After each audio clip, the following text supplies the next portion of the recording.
Sure. And share the screen. All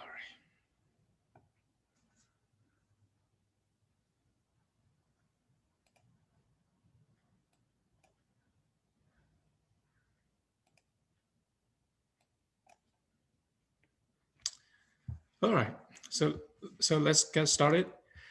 Um, Last time, we learned how we used the matrix notation to help us calculate the joint probability of any genotype for a observed progeny from your either backcross design or F2 design, right? So this is what we have learned to use for calculating the joint probability um, using the matrix presentation. So here, so now we understand this. So this is this is a unit vector. So the use of this is to facilitate the calculation using matrix notation. Because this is a vector of unity, unity, so it will not change the value of the calculation, but it can help change the dimension of the matrix. So the D matrix here are of the 4x4. So for example, if we're dealing with a F2 design, so the D matrix, either DA, DB, or DC are 4x4.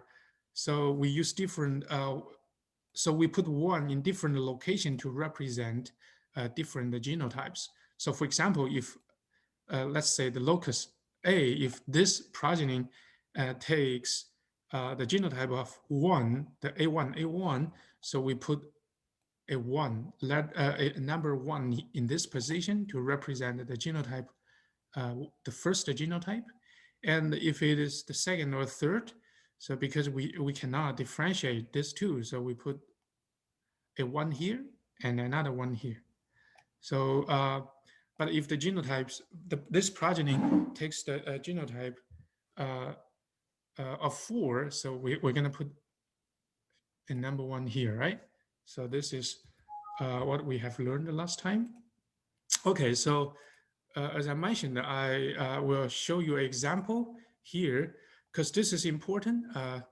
I show this example, hopefully you can understand the whole process. And in the final exam, so I may give you a small project to ask you to do the calculation for me. And you need to derive the transition matrices by yourself. And you need to use something like this, the code, some code like this to help you do the calculation in R. All right. So so I have already, so before, a few minutes before this lecture, I have already uploaded this example to the iLearn. So so after class, you can check the latest the announcement, class announcement. So I put this this example there. So let me show you, quickly show you. Oh, sorry. Can you see my R screen? Oh, no, sorry. Okay. So my apology. Okay.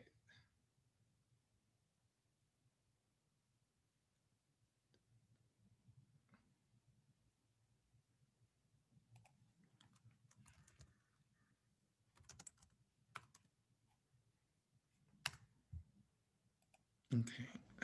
Sorry about this. Let me show you this. All right. So this is example. So now you can see my screen, right? So the R window. Okay. So here, this is an example of using the technique we have learned to calculate the joint probability of any genotype for an observed progeny. So, for example, we have we have 3 loci. So these 3 loci A, B, and C are located on the same chromosome in this sequence, so ABC. And we knew the RAB, so the recombination frequency between A and B is equal to 0.1. So, and the recombination frequency between B and C is 0.2. So now in R, you can let these two numbers, assign these two numbers to these two variables here, right? So we have the first recombination frequency and the second one. Okay, now we need to define. So this is how we define the transition matrix between A and B, right? So we first generate a matrix of 4x4. So first we put the NA in each element. So let me show you what this looks like. So if we run this, so you're gonna see TAB here. So first we just put NA in everywhere. But now, so using the table I provided in the lecture slides, so you can put the values in each element. So let's first put the first row here. So if you look at here, so here, so this line and this line, I try to put this number into this element in the matrix. So the first row and the first column, I put this number here. So that's the 1 minus RAB square, right? Square of the 1 minus RAB. So this is for the second element on the first row, the third element on the first row, and the fourth element. So once you are done with this, so what does the matrix look like? So you are done with the first row. So you just keep going, and you can generate a matrix, the transition matrix between A and B, right? Because at the beginning, you let the program know the RAB equals to 0.1. So the R can automatically calculate this matrix for you. So this is what you need to construct for A and B, for the transition probability between A and B. So now you just use the same strategy to create another matrix for B and C. So this is the transition probability matrix for B and C, right? So if you compare A and B, they are different because the recombination frequency between A and B is different from that between B and C, right? Now you have two matrix defined. You need to define a unity vector, right? So here I just use J vector here. So if you use this common, you can generate a vector of 4 by 1. So each element is a 1 there. Okay, now, okay, let me show you the first example. So if we want to calculate this, what is this? So you all can see this, right? All right. So here we want to calculate the genotype of this. What does this mean? This means like at locus A, so this individual, this progeny takes genotype of 1 at locus A, but 2 at locus B, and 3 at locus C. So intuitively, do you think the chance of getting this gametes is high? I'm sorry. Do you think intuitively the chance of getting this progeny of this genotype is high or low? From the F2 design. Can anyone answer my question? Hello? Yes, of course, because you see, so if this is a F2 population, right? So you see, you will see a crossing over occurring between A and B, and there's another crossing over between B and C. So the chance of having this kind of progeny genotype should be low, right? So okay, let's see if this is true. So okay, so now because we observed that these genotypes, so we can define our DA matrix, right? So let's see how DA matrix look like. So if you want to define the DA, So that's the DA. All right, so DA is a 4x4 diagonal matrix. So only the first element is 1, right? So that means like A equals to 1. So that's how we define this. Okay, now we do the same thing for DB and DC. So as you can see here, DB is 2, right? So the second element, diagonal element is 1, and DC is the third one, is 1, right? Okay, now once you have everything defined, so you just simply use this expression. So we have this expression provided in the lecture slides, right? So I don't require you to memorize this, so you don't have to, because our test is a open book test. So once you can identify this formula, you just use it for your coding, and use this coding, you can easily calculate the probability, the chance you're going to see a progeny carrying this genotype. So the probability is very low, right? So what does that mean? That means, so out of 10,000 progeny, you're going to see only 9 carrying this genotype, right? So which means like pretty low. The probability of observing this type of progeny carrying this genotype is pretty low. Okay, let's look at it. Another example. So suppose we want to calculate the progeny carrying this genotype. A equals to 1, B equals to 1, C equals to 1. So obviously, so there's no crossing over here, right? So the chance of getting this kind of progeny should be reasonable. So let's see if this is true. So in this case, we define DA, DB, DC using the same matrix because the genotypes of these 3 loci are the same, right? All right, so if we run this block of the coding, the probability, yes, indeed, it is very reasonable. So out of like 10,000 progeny, you're gonna see about 1,200 progeny or 1,300 progeny carrying this genotype. So yeah, it's pretty high. However, if we want to calculate the probability for this genotype, so the first locus A takes the genotype of 1, but B and C took the same genotype of 2. So it seems like there's a crossing over occurring here, but not here, right? All right. So not exactly, but yeah. So the chance to have a crossover occurring here is high. So let's see what's the probability for this genotype. So still good, reasonable. So out of 10,000 progeny, you're going to see about like 144 progeny carrying this genotype.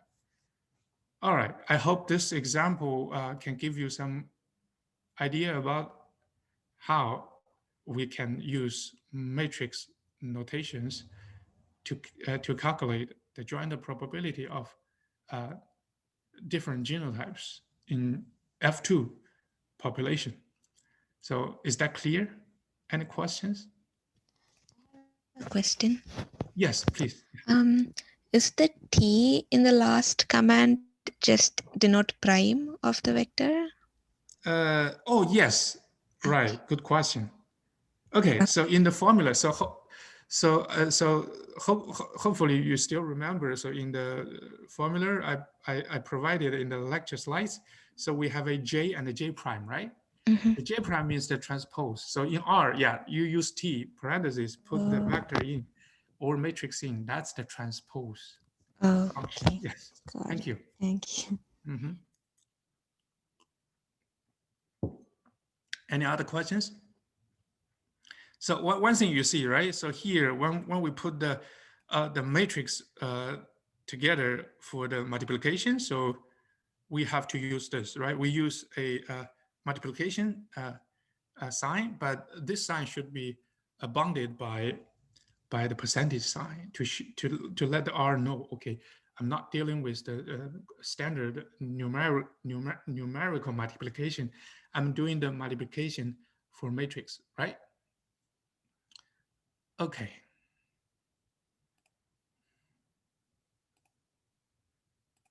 All right, let's continue. So I think last time, so yeah, so this example is very important. Please follow the example I provided in the I learn and make sure you understand the step. Because in the final exam, I may give you a small project involving this. So of course, I will give you different numbers and different situations. So you need to use something like that to calculate the probability of the progeny, all right? The genotype of a specific progeny. All right. So last time we started this topic. I think yes, this is the, probably approaching the end of the lecture 4, chapter 4 actually. So in some cases, if in some cases, let's see, if we only observed the genotype, so still like if the 3 loci are arranged in this way along the chromosome, if we only observe the genotype information for A and C, but B is missing, so sometimes in real problem we have this kind of situation. So can we infer the genotype of B, the missing genotype, using the known genotype surrounding A and C? Okay, so this is how we use the Bayesian theorem to calculate the posterior probability of B given A and C. So this is how we do this, right? If we knew the joint probability of A and B and C, then we divided this probability by the probability of A and C, not regarding the genotype of B. So this will give us the posterior probability of B given A and C.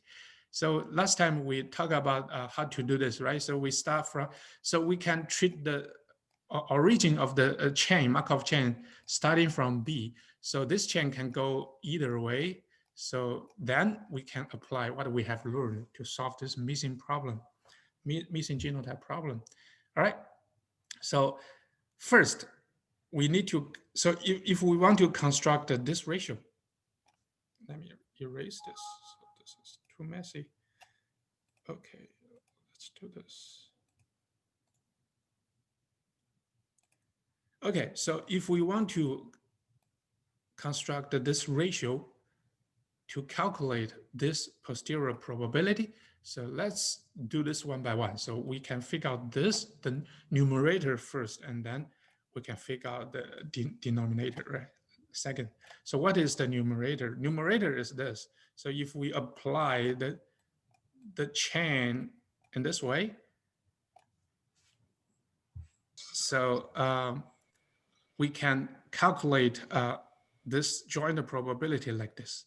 So basically this means, so if you look at the final formula, what is this? This is the probability that B locus takes a specific genotype. And this is the absolute probability, right? Now, starting from B, so what's the chance that given B takes a specific genotype? What is the A, probability A takes another specific genotype?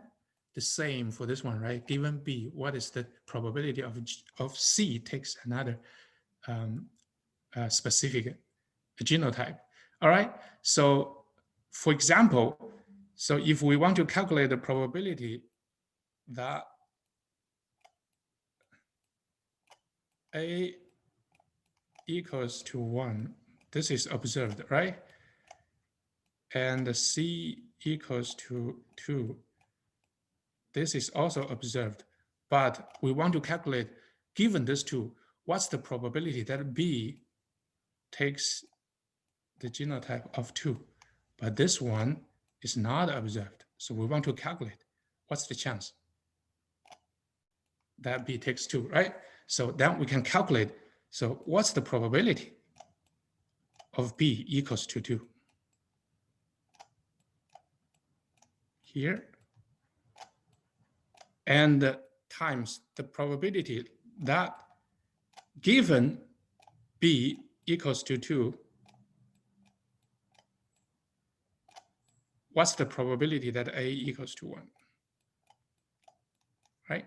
Okay. And the times the probability. So this comes the chain, right? The Markov chain. So what's the probability that given B also equals to 2, but C takes the value of 2? So this is how we understand this probability. That we repeatedly use the chain property to calculate this. All right. So this gives you the probability that okay, that this gives you the probability that, okay, so given the A and the C, what's the chance? A equals to 1 and C equals to 2. What's the probability that B can take 2? All right, that's the numerator. All right, and what's the denominator? Denominator actually is the sum of 4 possible scenarios. So given A is 1 and C is 2, so what's the probability that B takes 1? Or B takes to 2, or B takes 3, and B takes 4. So the denominator actually is the sum of 4 possible scenarios here, which means we consider all the possibility that B can take given A equals to 1 and C equals to 2, right? But look at the numerator. There's only one possible scenario. So this is only given A equals to 1 and C equals to 2. What's the probability that B takes the value of 2? So if you construct this ratio, this will gives you the posterior probability that given A and C, what's the chance that B equals to 2? Is that clear? I hope this is not too complicated. One quick yes, go ahead. On just naming, on nomenclature, what do you mean by posterior probability?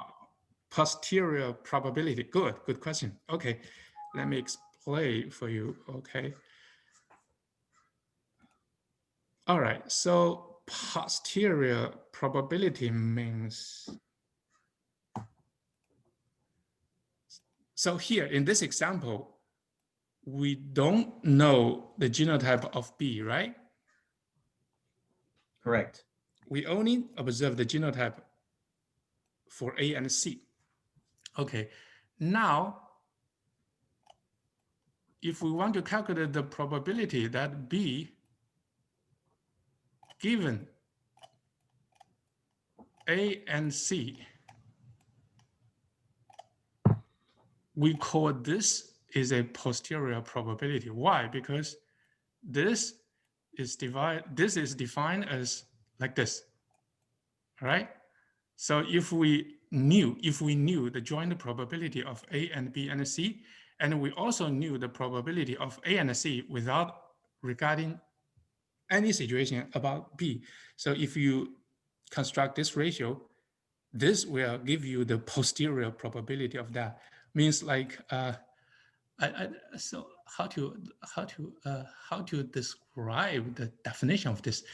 I think I cannot think of a good way to express this, but okay, so maybe let me so I didn't prepare any stuff for this concept, but next time, so let me prepare something. So I think this is an important concept. I think it's good for me to introduce this to you, but sorry, unfortunately, this lecture I didn't prepare anything about this concept, but next time I will talk about this. Is that okay, right? Yeah, that's fine. Yeah, so basically here, we want to use, okay, let me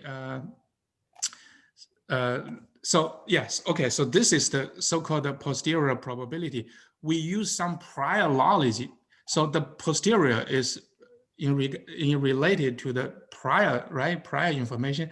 So we just use some prior information to help us to construct some posterior knowledge. So next time we will talk about this. Okay, thank you.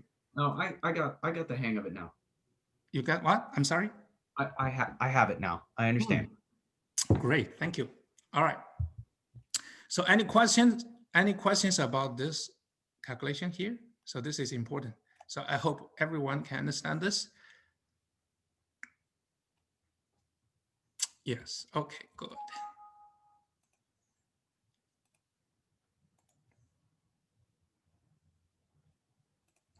Let's move on. Okay, so this is it here. This is example here. Okay. Sorry. This is not an example. This is how we can use the matrix notation. So to do the calculation. So this is for the numerator, and this is for the denominator. So here, the same. We have a j prime. A unity vector, which is 4 times 1 vector. And we use very similar equations here to help us to calculate them, the probabilities, right? All right, so and the ratio of this will give you the posterior probability here. Okay. This is the same. So how we define the genotype. Suppose we knew the genotype equals to 2 for this locus, so we put a 1 here, right? If it is 3, so we put another 1 here. Okay. And okay, so this is an example. So this is a very good example. I could give you something very similar for you to solve in the final exam. So that's why this example is important. So let's look at this example.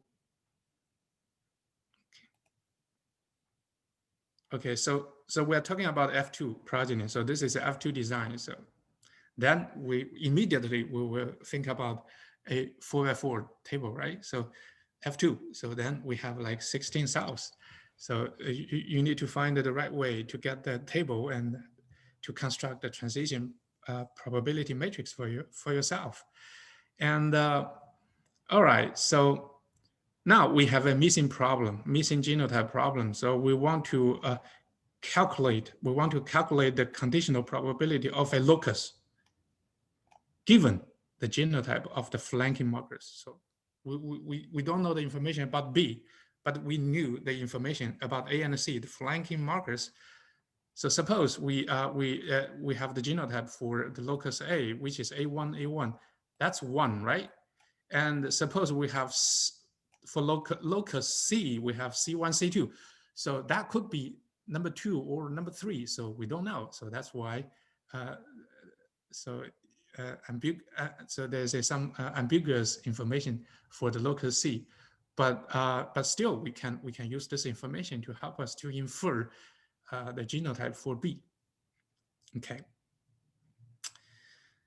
All right. So now we want to calculate the conditional probability that the B locus is taking this genotype. So we want to calculate the B equals to 1. So what is this? So actually this is asking us to calculate the posterior probability of B equals to 1 given A equals to 1 and C equals to 2 or 3. Is that clear? So actually this problem is asking us to calculate the posterior probability of B equals to 1 given A equals to 1 and C equals to 2 or 3, right? So then, to do this is easy, right? So first you need to generate what? Generate a 4x4 table for TAB, right? So here I don't give you the R number here, but if I gave you a number, so you can immediately translate that number into a numerical matrix of this, right? So also you can construct a transition matrix between B and C, right? Say, this is what we can do now. right? And so, okay, so so to calculate this, we have to calculate the ratio. So I just showed you, right? There's a probability of this and divided by a probability of this. Okay, so we need to construct the numerator first.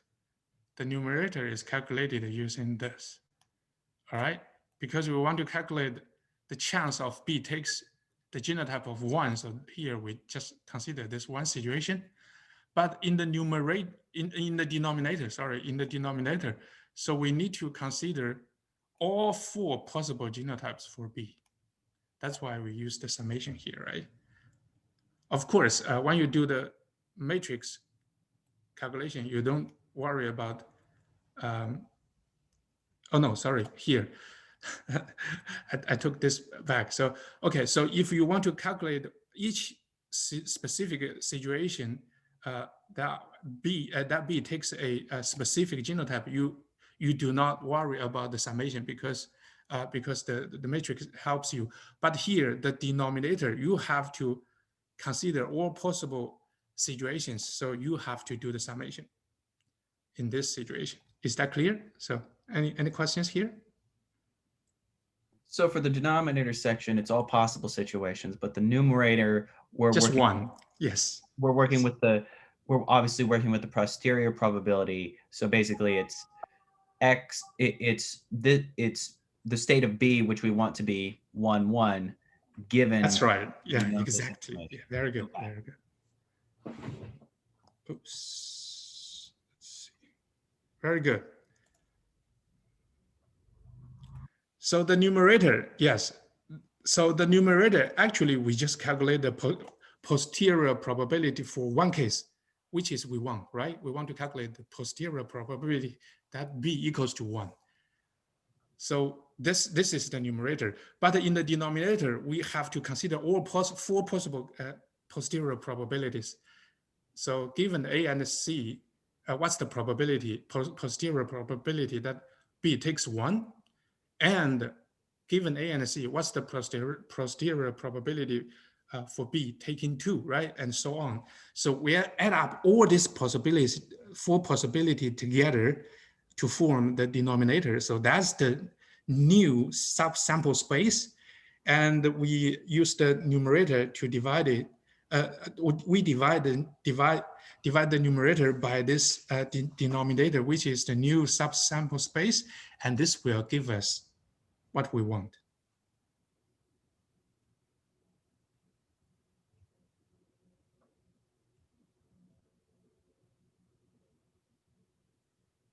Any questions?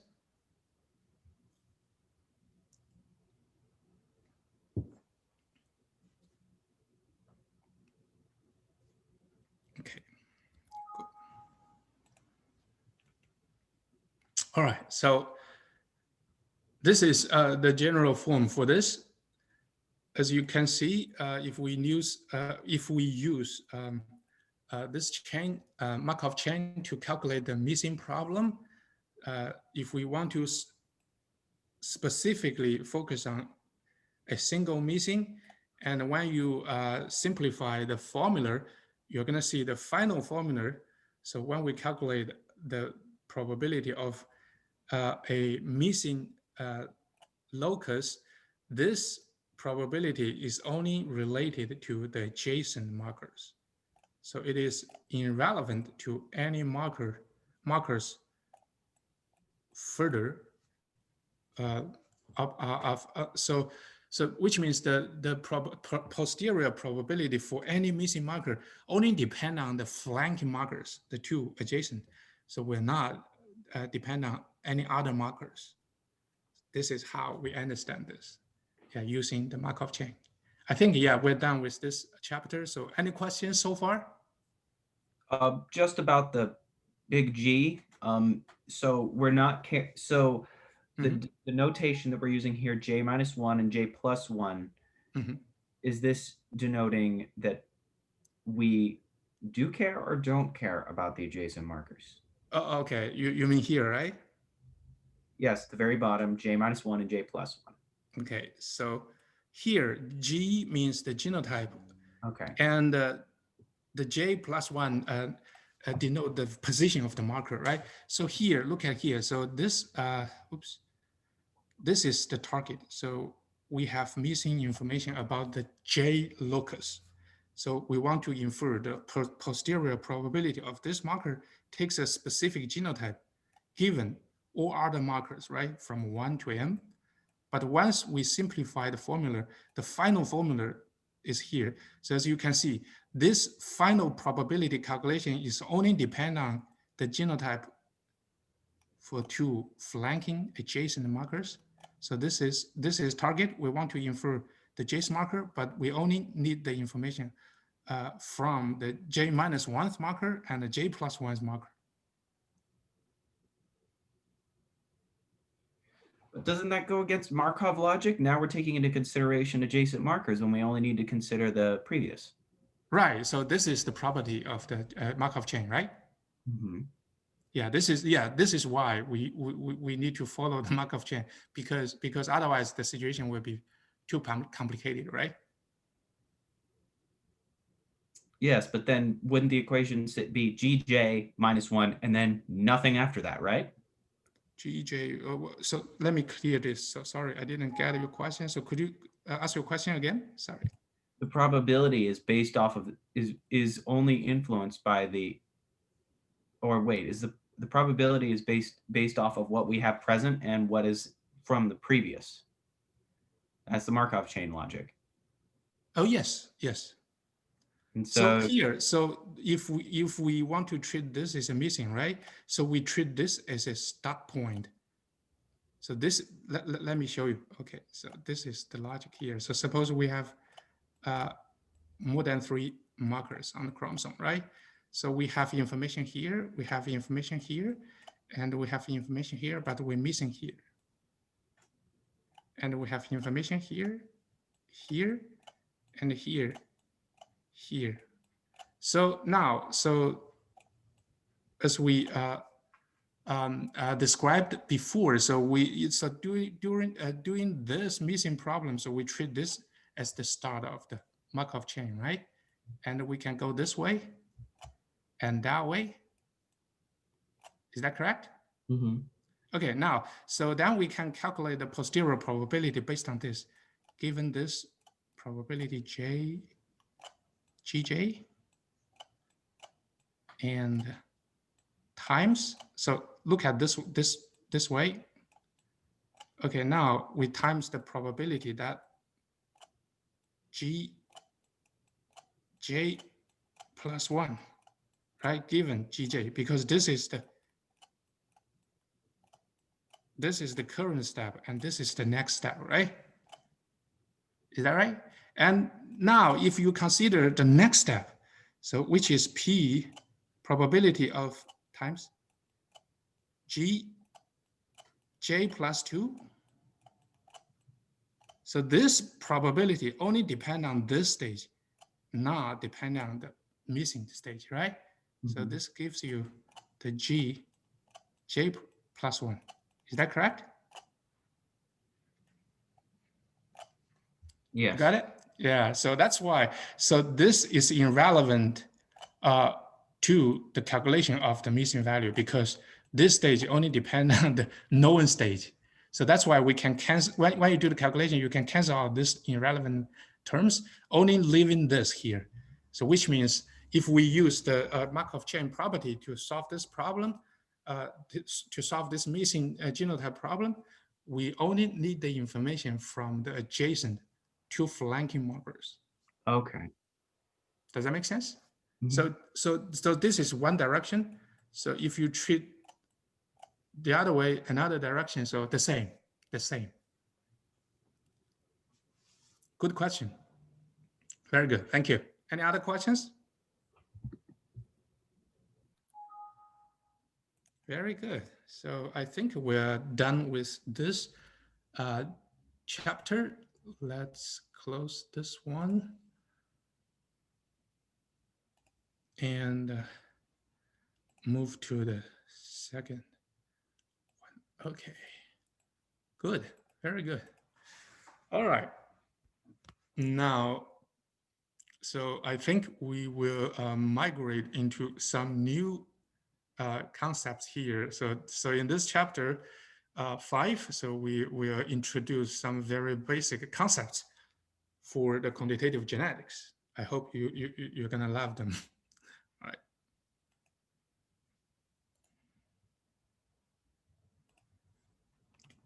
All right. So the first concept, a very famous concept, is the Hardy-Weinberg equilibrium. All right. So what is that?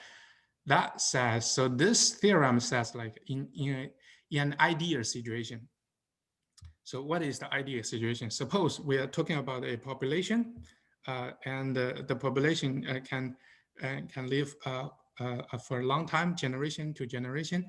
So if there is no other evolutionary influences, including like if there's no, like suppose in this, within this population, there's a totally random mating, and there's no other evolutionary influence or drives. For example, if there's no mating choice, a mutation, selection, and so on, a genetic drift, and so on. If this is the case, and we say this is an ideal condition, and if this is the case, the allele frequency or the genotype frequency within this population will remain constant from generation to generation. So this is the concept. Okay, it sounds like a little bit complicated, right? So I'm gonna give you an example so you can better understand this concept. All right, suppose we're talking about a population. Let's see, this is the first generation, All right, so in this generation, suppose P equals to the, so let's talk about a single locus, a single locus A. And this is, there are only 2 alleles in this population, A1 and A2. So this little p gives you the frequency, allele frequency for A1 in the first generation, A1. And this is for A2, the Q equals 1 minus 0.3, right? So 0.7. So this is the allele frequency for the second allele. Okay, so this is the information about the first generation. All right, now this is the allele pool. So if we want to generate the second generation from the first generation, so what's the chance to get a progeny of this genotype? So the big A, let's say big A. So this is big, not A1, A2. This is big A and this is small a. Okay, this is better. Sorry. Let me remove this. Sorry about this. Okay, so this is the first generation, and this is the allele frequency for big A, and this is the allele frequency for the small a. So if this is the allele pool, so if we want to randomly sample 2 alleles from this allele pool, and what's the chance to get a genotype, progeny of genotype like this? So it's easy, right? So we just multiply this 2 probability here. So that's the chance of this genotype. Is that clear? All right. Now, if we to produce the second generation here, So what's the chance to get a progeny of genotype like this? So of course, it's easy to calculate this probability, right? That's the probability for the genotype of this in the second generation, and this is for the third genotype. Any questions? All right. Now, when you look at the genotype, all the possible genotype for the second generation, if you want to derive the allele frequency, what do you get? The same, right? So if you look at only the second generation, and if you calculate the allele frequency based on the genotype frequency, so the P equals to 0.3 and the Q equals to 0.7 again. So which means in the second generation, the allele frequency remain the same. So this is what the Hardy-Weinberg equilibrium tells us. So any questions about this? Any questions? Very good. All right, let's move on. Okay, so for simplicity, we are only talking about a biallelic population. So we're only talking about 2 alleles at a specific locus in this population. All right, if we are only talking about biallelic population, so of course we have 3 genotypes, right? So we use this big P11 represent the genotype frequency for the first genotype, A1, P12, second, P22, the third one, all right? And we use the small P1 represent the allele frequency for the first allele, all right? So the first allele, the A1, so if you look at the same generation, so only 2 genotypes will contribute A1 allele, right? So this genotype will contribute 100%, but this genotype will contribute 50% of the A1 allele. So that's why we use this to calculate the allele frequency for the first allele, and this is the second allele frequency. So any questions? Is it clear? Okay. Now, based on the Hardy-Weinberg equilibrium, we can use this allele frequency to help us to calculate the genotype frequency here, right? This is the relationship. And we can use a very magic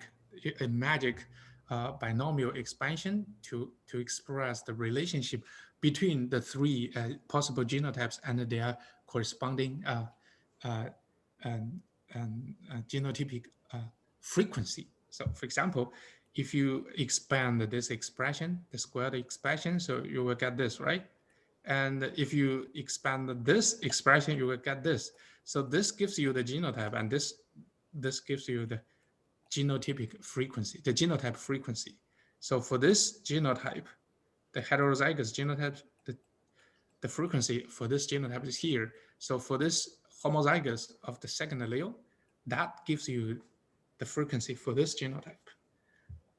So it's very beautiful. So we can use the binomial expansion to express the relationship between the 3 genotypes and their corresponding genotype frequencies. Okay, all right. So any questions here?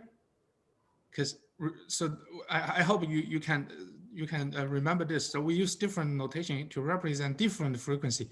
Small p, we use small p to represent the allele frequency, but we use the big P. There are 2 numbers here to represent the genotype frequency. Okay, and those are the relationship between these 2. Okay, now let's look at a specific genotype, A1. So suppose you do the F2 design or whatever. So you get a large number of progeny, a large number, and so you take out a group of the progeny carrying this genotype A1, and you're gonna see the phenotypic value for all these individuals carrying the same genotype are not identical. Do you agree? Are not exactly identical. So why is that?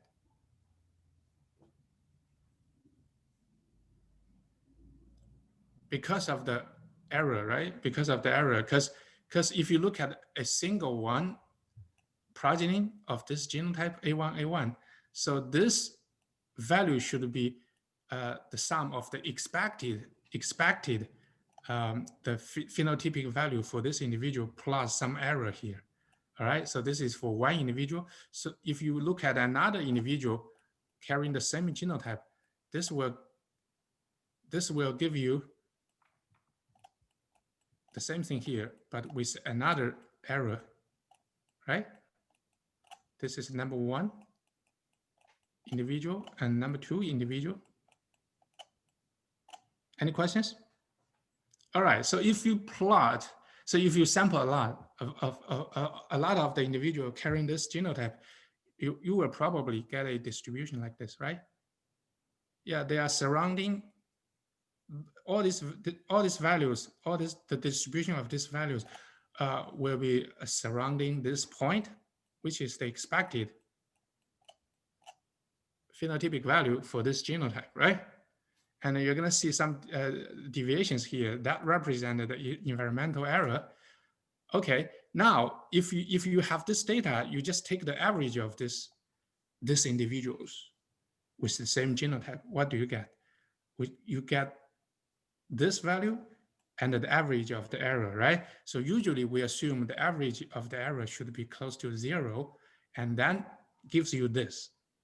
That's why so for statistical analysis, if you want to estimate some parameter, that's why we need to collect a large sample to cancel out all possible environmental error. Then a large sample will give you a larger sample will give you better estimation of the parameter, for example, the population mean, right? Does that make sense? Why do you have a number 1 and a number 2 up there?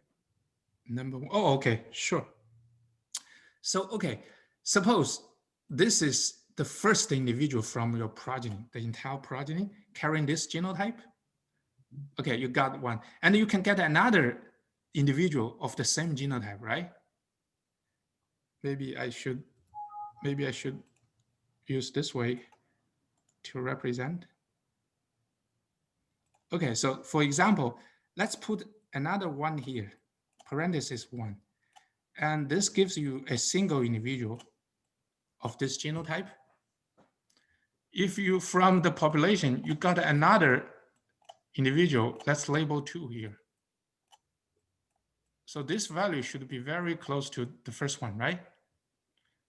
So we can express this one the same using a very similar equation.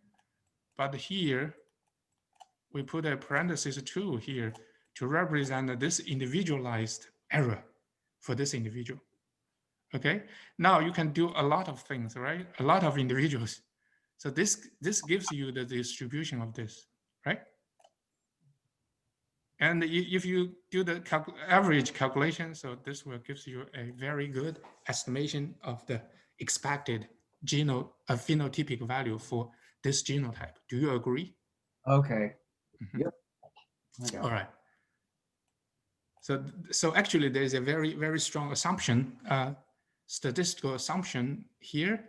So we have to accept, because we accept if the error is a random error from a normal distribution, then if you take a large sample of the random errors, the average of these errors should be close to 0. So that's why. So if you take a large sample, so those errors will be canceled out, canceled by each other, and the average will leave a good estimation of the parameter, which is the population mean. Makes sense, right? Okay. All right. Very good. Very good. Now here, so okay, so from your population, can we calculate this too? Based on this, we do, right? Because in a progeny, a large sample, so if we produce a lot of progeny from F2 design, so we can have many individuals carrying this genotype, right? Can we? And we can also get a lot of progeny carrying this genotype. So we can do the average to estimate this too, right? Very good. And now, so once we get these two numbers, we just take the average of these two and give this average, name this average as a mu, the mid value. We call this mu as a mid value between the first genotype and the third genotype. Is that clear? So suppose this is the expected phenotypic value for the third genotype. This is the expected phenotypic value for the first genotype. And in the middle, That's the mid value mu. Oops. Here is the mid value. And if we look at the difference between the first expected phenotypic value, which is G11, between this mid value mu, so that gives you a very important concept in quantitative genetics, which is the additive effect in terms of this specific locus, all right? So we are talking about a single locus A, and we're talking about only two alleles, the biallelic population. So there are two possible genetic effects. One is the additive effect, and the other one is the dominant effect. So this is how we define the additive effect. So if you look at the difference between the expected phenotypic value for the first genotype and the mid value, so that gives you, for example, that gives you the additive effects. So this is the additive effects as well. And this is also equal to the additive effects here. Oops. Is that clear? One question. Yeah, go ahead. So, while the visual example is extremely helpful, I have to ask, how would you know the difference between a dominance effect and an additive effect in this case? Oh, okay. Sure. So good question. Very good question. So, so I think, yeah, to answer this question, we need to go to the next chapter, but I'm kidding. Okay. So that in that no. So that, because in the next chapter we're talking about testing those genetic effects, right? So so without knowing whether at this locus there are both additive effects or a dominant effect, we have to assume there are two effects, and then we use the data to help us to test whether these effects are there. All right. So for example, so a simple test is like this. So because this is how we define the additive effects, right? Okay. Now, if you do not see the difference between this genotype, this expected, hello? Hello? Okay. Can you hear me? Okay. All right. So this a simple way to test. So I don't know if my internet was not stable just now. I just had to sneeze. Oh, okay. Okay. Okay, good. Okay, sorry. So I was so scared about last experience. All right, good. Thank you. All right, so there's a simple way to test if there's an additive effect or not. So you can simply look at the difference between the expected phenotypic value for this genotype and the midpoint, right? If there's no such difference, if you do not see the difference, that means like, so at this locus there's no additive effect, or maybe this locus is a neutral locus in terms of the phenotype you are interested in. So am I answering your question? Okay, so this is how we define the additive effects, and this is how we define the dominant effects. So if you look at here, so the dominant effects actually is defined as the difference between the expected phenotypic value for this genotype. This is the heterozygous genotype, right? All right. So if you compare the expected phenotypic value for this genotype with the midpoint, if you see the difference, that means there's a dominance effect. If you do not see the difference, there's no dominance effect. Is that clear?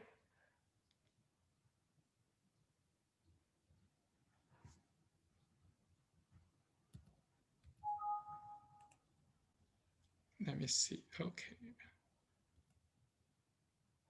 Stop sharing. So I cannot easily check the, okay, good. All right. So sorry, I cannot easily, so when I share my screen, I cannot easily check the chat box, but it's good. It's good, very good. All right. So I hope, yeah, I answered Ryan's question. So here, so basically, if we want to test, if we want to know if there's an additive or a dominant effect, we have to test these two difference to see if they are significantly different from zero. So if they are significantly different from zero based on your data, then the hypothesis testing will be significant, right? And it will indicate that there's either a additive effect or a dominant effect at this locus. All right, let's move forward. Okay, so so probably, yeah, most of you have already learned this, but I still I still want to quickly go over this because this is so important, because you need to understand this and know how to use it, because in the final, I'm gonna ask you to calculate the expected value for me.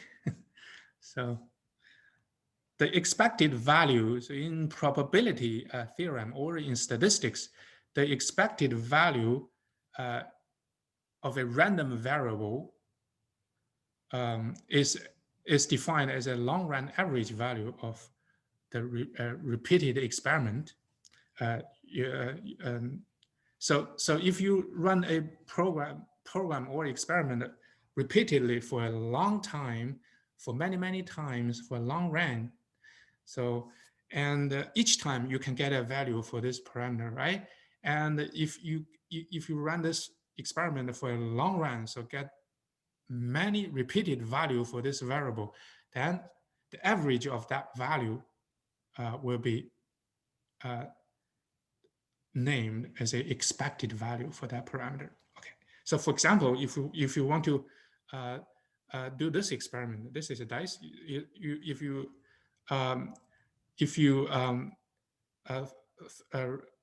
you roll this dice for many times, and we want to calculate what is the average number showing up for a long run. So this is how we calculate the expected value for this number, right? Showing up.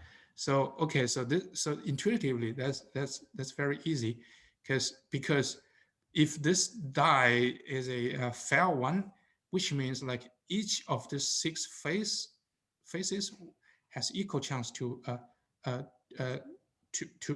be showing up, and then we can, so for example, number 1 has this chance to be showed up, right? And number 2 has the same equal chance, 1/6, to be facing up, and so on. So this is how we calculate the expected value for this, right? Okay, so we call this weighted outcome. And so this gives you an idea. So if you roll this die for just one time, probably this value will not give you a very good estimation of the expected value. But if you keep rolling this dice for many times, and eventually, if the number goes infinity, eventually the estimation from this long run estimation will give you a very accurate estimation of this parameter, and this is called the expected value. Any questions? Okay, this is another example, right? So if we are talking about the equal probability, so if any of these numbers has an equal chance to show up, then we can easily calculate the expected value by calculate the mean of each. We add up all these numbers here and divide it by the total number of that number, which gives you this. Actually, we can rewrite this into this, right? Summation from I equals to 1 to n. Each time we sum xi multiplied by 1/n, right? This is the same with this. So why is that? Because we assume each number has an equal chance to show up, right? And the equal chance is what? Is 1/n. So this comes the very famous formula for calculating the expected value, which is the summation of each number multiplied by its associated probability. Any questions? Good, very good. All right, all right. So this is a fun example. So look at the example that we have two outcomes here, either lose or win. But this two outcome has unequal probability, right? Unequal chance. So for example, that if you go to Las Vegas, so this is a game, a fun game that you can play, and so the game tells you like, okay, if each time you only need to bet $1. So yeah, if you get the right number, so for one time, you're gonna win like $35. But if you lose, if you didn't get the right number, so you just lose $1, it's not a big deal. So it seems like you have a pretty good chance to win a lot of money from Las Vegas. But if you knew how to calculate the expected value, now you will probably do not like this idea, because if you calculate the expected gain from this $1 bet, each time if you are wrong, so you only lose $1. But if you win, you get this many dollars. But these two outcomes are not equally likely to occur with different probabilities. If you use the formula we just showed to calculate the expected gain from this game, it is minus. So each time you expect to lose only 5 cents. But for a long run, you're going to lose a lot of money to Las Vegas. See the magnificent, beautiful Las Vegas city. Yeah, that's our money to build that beautiful gambling palace. So yeah, all right. So okay, so this example only gives you an idea. So when you deal with the calculation of expected value for the outcomes with unequal probability, you have to be very careful, right? So you have to do the summation of each possible outcome multiplied by its associated probability, right? Like here.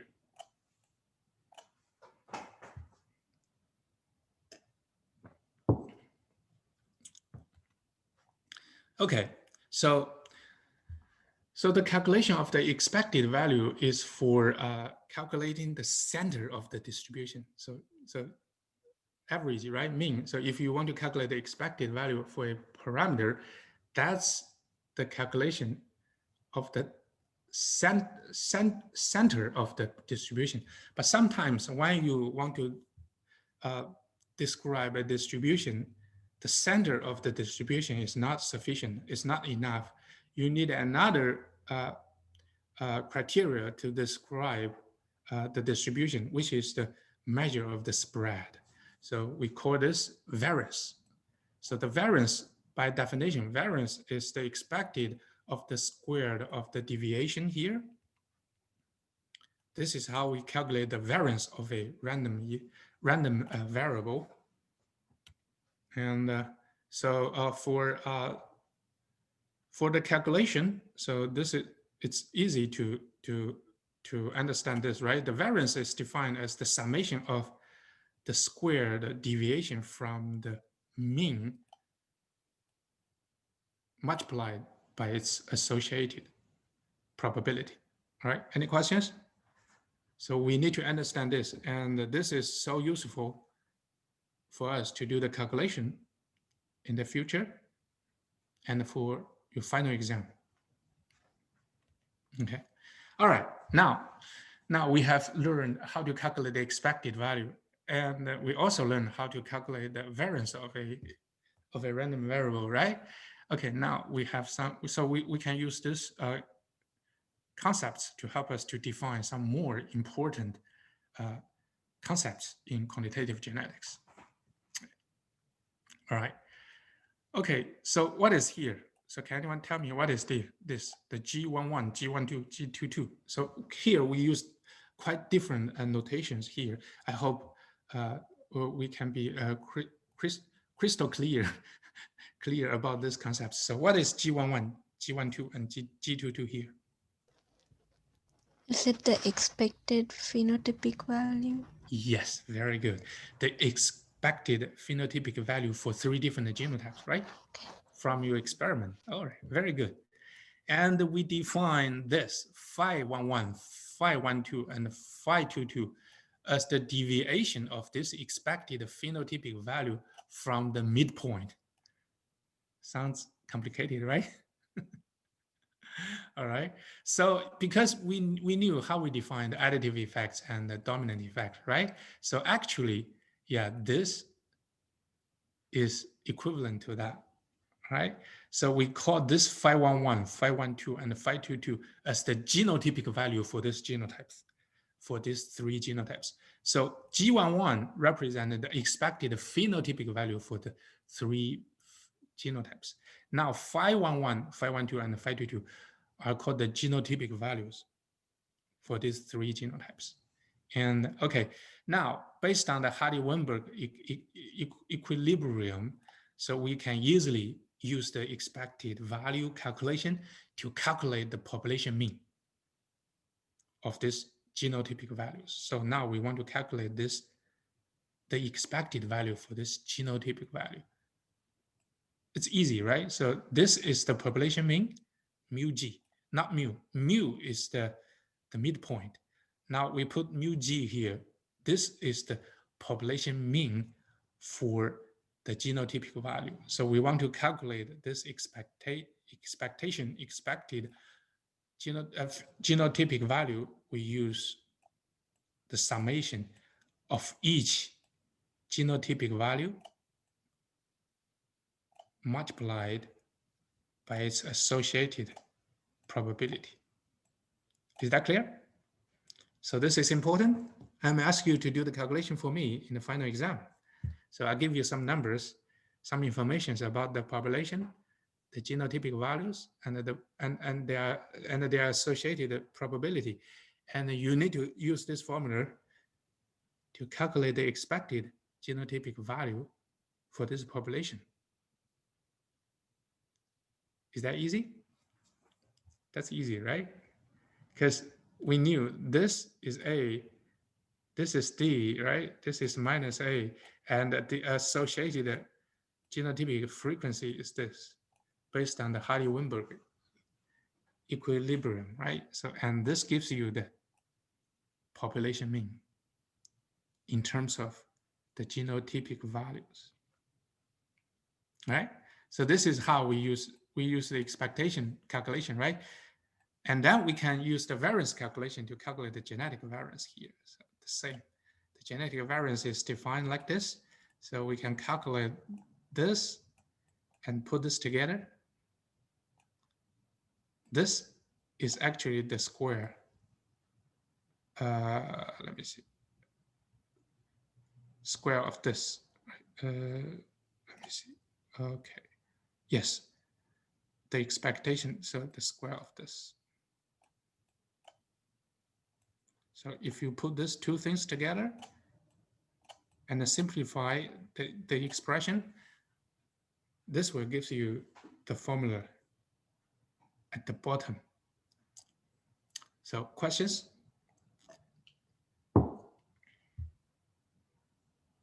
Very good.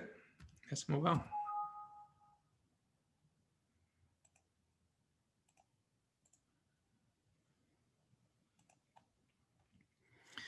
Okay.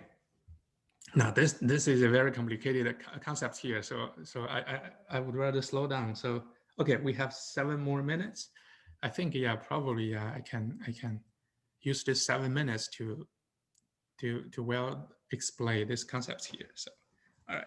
So this concept is called the average effect of allele, right?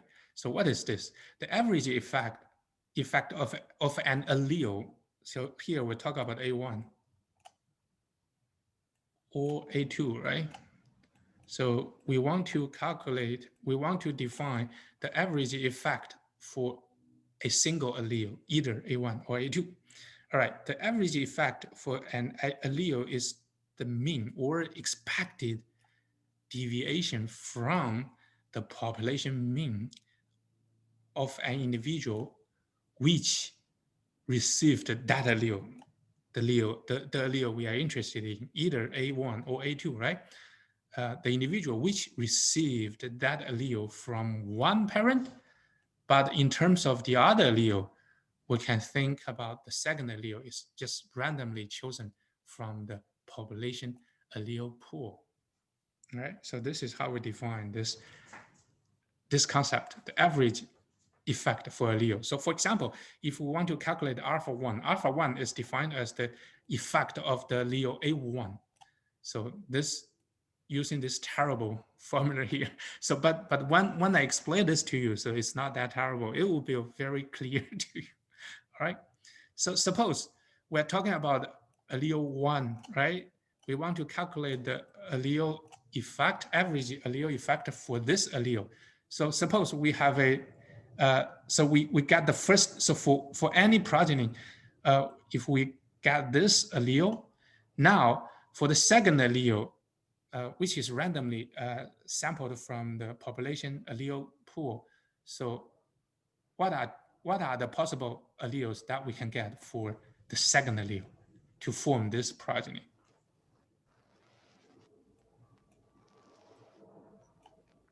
A1 or A2? Yes.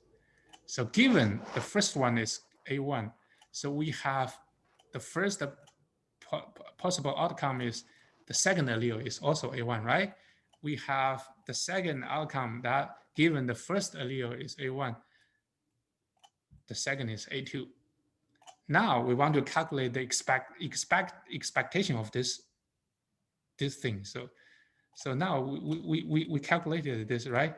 So the expectation of something equals to what? To the summation of xi multiplied by its associated probability, right? So okay, look at here. So given the first allele is A1, so that's the conditional probability, right? So the second probability is also A1 to form A1 should be probability of this, right?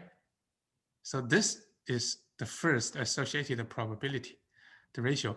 And this is the value we want to calculate, because here, when we calculate the expected deviation from the population mean, so that's the genotypic value for A1, and that's the population mean. So we want to calculate the difference between this thing multiplied by this probability.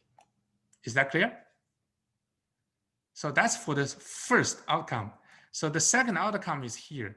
So if we sample the A2 allele from the population to form a A1, A2, so that's the probability for that divided by P1, because conditional on the first probability, conditional on the first allele is A1, right? And here we want to calculate the difference between this genotypic value and the population mean. So this actually exactly following this calculation. Is that clear?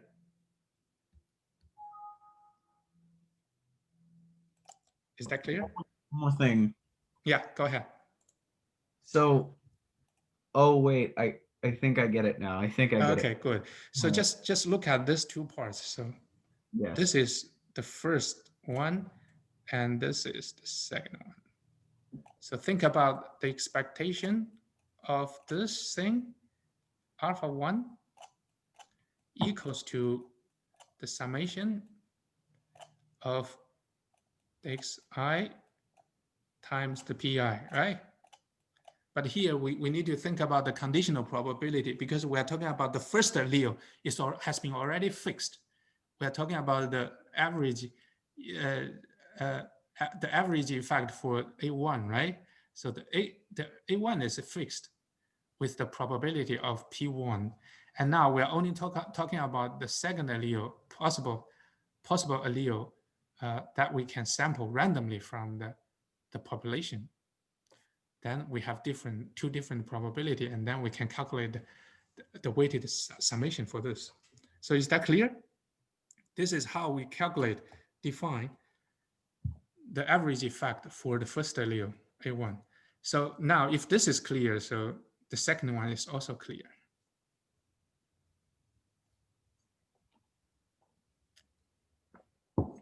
Right? And we can calculate. So this is a simple case. We only have to consider 2 alleles by allelic population. And then when we calculated the average effect for each of these 2 alleles, so this is another concept here, the allelic substitution. So here, basically, alpha is defined as the average effect of the allelic substitution, which is defined as the difference between these 2 things, alpha 1 and alpha 2. So alpha 1 is the average effect for the allele 1, and alpha 2 is the average effect for the second allele, right? The difference between them is defined as the average effect of the allelic substitution. Oh, crazy. Boy. All right. I hope you're not too much fed up today, because yeah, those are very, very, very important concepts. I think you need time to digest. So probably today I'm gonna stop here. Finally, yeah, here. Okay. So you can find the relationship between the substitution and each of the average effect of each allele. So that's the relationship, right? Okay, I'm gonna stop here. So any questions so far? Yeah, I got plenty for this one. Give me a second. So sorry, so my connection was not good. So what was your question just now? Well, I got plenty for this one.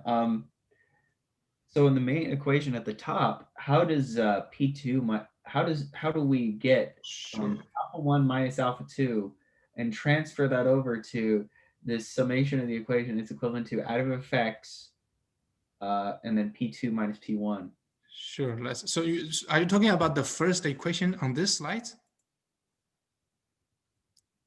This one or previous one? The slides? This This yeah. one? Okay, sure. Give me a second.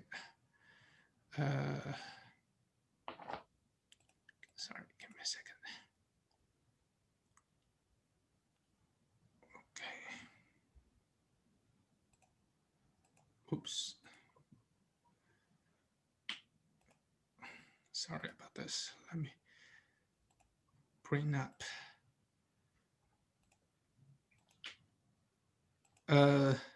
So which slides are you talking about? This one? Yes. This one? No, it's the previous one. The previous one. Okay. How does the equation on the left get transformed and dissolved into the equation that we see on the right? You mean here? Oh, wow. Boy, that's complicated. Let me show you how to do this. All right. So so we have this, right? What is this here? So the 511 is defined as A, right? The 512 defines as D, and 522 defines as -2, right? Minus A, right? So that gives you something like here. So okay, now for this one, so that's A minus this thing. So this population mean is actually expressed using this, right? Mm-hmm. Okay, now you put minus this thing here, and then you multiply it by P1. So actually you can cancel one P1 here and here. So that's for simplicity. So this is the first term here, and you're gonna plus this one is D minus the same thing here, the average. So this the long thing. So so I'm gonna memorize this. This is P1 minus P2 multiplied by A plus 2. Okay, got it. Right? This times P2. Okay. All right, let's simplify this one. So the first term is minus, what is that? P1 minus P2 times A, I believe, minus 2 P1 P2 D, right? and this whole thing times P1 and plus D minus the same thing, P1 minus P2 times A minus 2 P1, P2, D times P2. I believe if you simplify this, this will gives you this. Yeah. You can prove it later. I'm sure, yeah. You should be able to get that. So just simplify. So yes, so this is important. Maybe this is not hard. So maybe I can give you some question like this to derive why this is like this in the final exam. You don't like this idea? Then let me rethink about this. All right. So any other questions on this? Yeah, indeed. Yeah. So today we to introduce all these concepts and the relationship between these concepts. A lot of calculations or derivations are involved, right? So it's very complicated. So maybe so I don't think like I'm gonna test your calculation skills, but by giving you a problem like this. So usually in the final I just want to test your understanding, the knowledge. So I'm gonna give you all the required final formula, but you need to know which one will be used for which situation. And so I think, yeah, this is the more important things we need to make sure, yeah, you can learn from this class. So I will not test you with your calculation skills. Don't worry about this. Yeah. All right. Any other questions? Very good. All right. So if you do not have questions, so I think I'm gonna stop here. And so you can take some time to review the slides and read the textbook to make sure you understand each concepts we have learned today. And in case you have questions, so I just want to remind you that this afternoon from 2:30 we have another 1 hour office hours. You can bring your questions to me so we can discuss together. All right. I hope so far you enjoy the class. You have learned stuff from this class. All right, very good. Thank you. Okay, see you. Bye-bye.